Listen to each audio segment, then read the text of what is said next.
Hello, Paul. Hey, Bruce, how are you? I'm doing swell, thanks. Were you just previewing the theme song for Last Man Standing there for me for a second? I don't know what I was doing. It's too early. Oh, I thought I was getting a sneak preview. I was kind of excited. Oh, well, sure. Let's call it that. Okay, now, has it always been your dream to become a game show host? Because you kind of seem like that's something you would really excel at. So far, so good. As an actor, you want to do a little bit of this. You want to do everything. You want to play Elvis at some point. Playing Lincoln would be kind of fun. And on the list is really, for me, game show host was always on that list. I just had to get there. I'm ready for it now.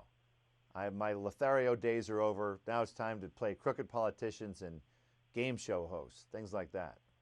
So I think it's a good fit, and I have the street cred for it to be the host. You got to have some background in, genre and sci-fi, fantasy, horror, and I've pretty much covered those bases.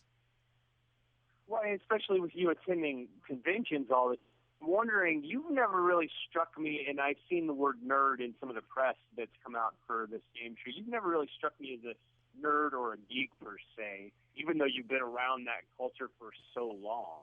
I mean, is that a true statement to make? That's pretty true. It's pretty true. My buddy Sam Raimi grew up reading the Spider-Man comics.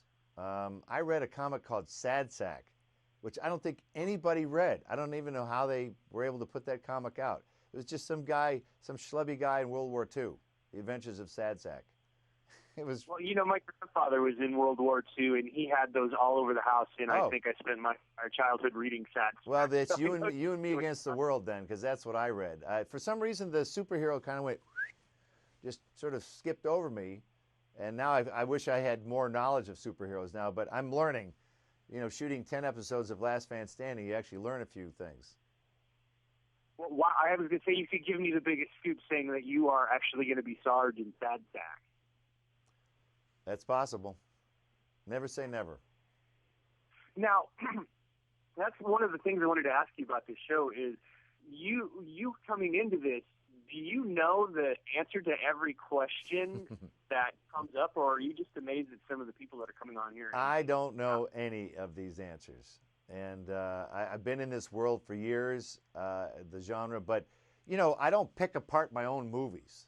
Like how many times I was punched in the face, or there's drinking games for the Evil Dead movies, and I don't really know any of that. I haven't, you make a movie, you go on to the next one, then you leave it to the fans to sort of pick it apart. And so we're going to let them do just that. Get up there and test your skills. Because, we've been taping these at actual events hosted by Wizard World. They're a big live event promoter. They do all these Comic-Cons. They do all the other Comic-Cons other than San Diego, basically. And so it was a perfect way to get our audience. I mean, the perfect audience goes to these conventions. So we thought, well, let's go to the convention. And when they walk through that door, they each get a voting device. And the 4 best people in the room go up and grab a podium, and then I come up, and they try and take each other out. It's been a lot of fun to watch nerds duel it out. It's good. It can be cutthroat. Nerds are not the image that you think they are. There can be some real cutthroat nerds out there. What I was going to say, if you're doing this at these fan conventions and the Comic-Cons, the audience must be more wild than anything you're going to get off the street recruiting like in Hollywood. Hey, come watch our game show, I would imagine. Oh, well, you're getting people who are your ideal audience. It's not only your audience, you're recruiting people who will know the answers to a lot of these. I mean, there are some people who are like rat-a-tat-a-tat-a-tat. They're really encyclopedic, which is impressive. And so we're pulling from the perfect fan base at these conventions. It's like, shooting ducks, fish in a barrel, whatever the expression is. Well, I don't know. Have you seen King of the Nerds on TBS? I have not seen King of the Nerds, no.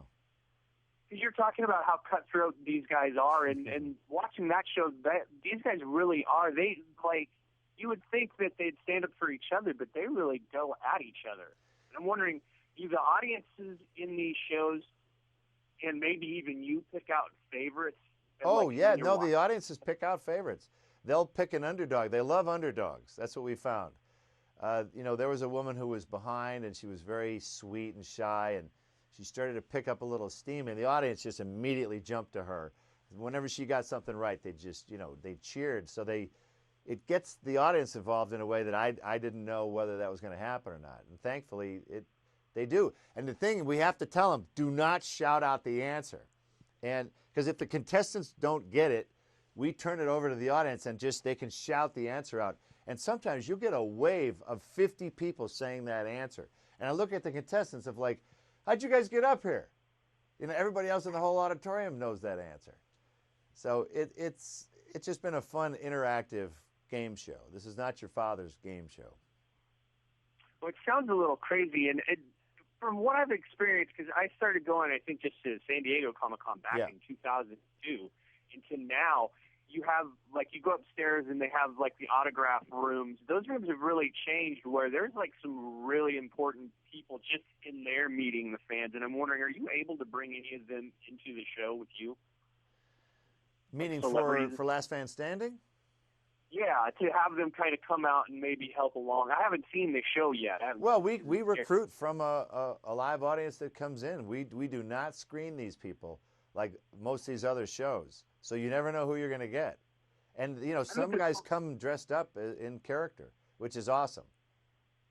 Well, I was wondering more about the celebrities that are there along with everybody else. If any of those, like, big names come over and help you out in horror. Well, you could do a Last Fan Standing celebrity version.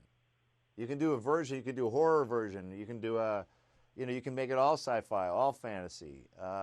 There's so many ways you can tailor this. And so after these 10 episodes air, if people want more, they go to contv.com and sign up. You can either watch it for free or you pay $6.99 a month and you get, all the good stuff without the ads. It's really worth it. The programming is massive, what they have already just for starters, and then Last Fan Standing is going to be part of a slate of new shows that are really perfect for that audience. It's very specifically tailored for people of that genre, and no one's making fun of anybody on our network. And I'd love to get, Last Fan Standing Celebrity Edition and go to these conventions and get Shatner to play against Lucy Lawless and, Stan Lee. I think it'd be a blast. That sounds like, a show no one would want to miss. I'd do a trivia with guys like Shatner, and it would only be about Star Trek, about his own show. Each guy would get asked questions about what their work and see how well they know their own work. Well, I was going to say, you brought up an interesting point earlier that you don't know a lot of this stuff, and it seems like nowadays you just can rely on the fans if you need to know anything to have them tell you. And like you're saying, people shouting things out. I would imagine that would get insane. People shouting things out at William Shatner that he doesn't know about his own character. That fans can be cruel and kind. They can't hide their emotions sometimes. But so far it's worked out really well. We've had a lot of fun. We look forward to more of these. I was going to say, I've heard you describe that way too. Cruel and kind. Yeah, this show is sort of like, Con TV is a little bit, you could describe it as like Netflix for nerds. That you go to contv.com, sign up, get a username and a password. If you don't want the ads, you pay a premium every month, just like Netflix or one of these other, outlets. And you have at it. And so Last Fan Standing, the first episode is available now. Then over the each week on Mondays, we'll throw out a new one until we air all 10. Then you can binge watch them all and share them with your friends. And then hopefully we'll do more. It's been something that I've really enjoyed doing, and I can't wait for the next season.